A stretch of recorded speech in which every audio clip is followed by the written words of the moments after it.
Hi, ఈరోజు నా breakfast వచ్చేసరికి హాస్టల్లో పెట్టిన upma and peanut chutney and 1 carrot and 3 eggs omelette.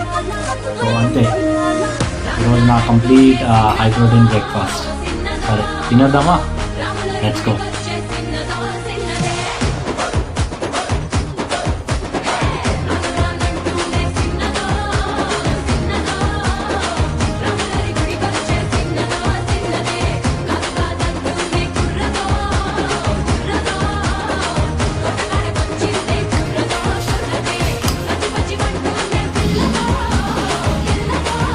ఇది వచ్చేసరికి ఫ్యాన్సీ బ్రేక్ఫాస్ట్ అయితే కాదు, జస్ట్ సింపుల్ బ్రేక్ఫాస్ట్. హాస్పిటల్ దొరికే any kind of tiffin and ఇది ప్రోటీన్ కింద 3 హోల్ ఎగ్స్ ఆమ్లెట్, అంతే సరిపోయింది. ఓకే రైట్, మరి కలుద్దాం.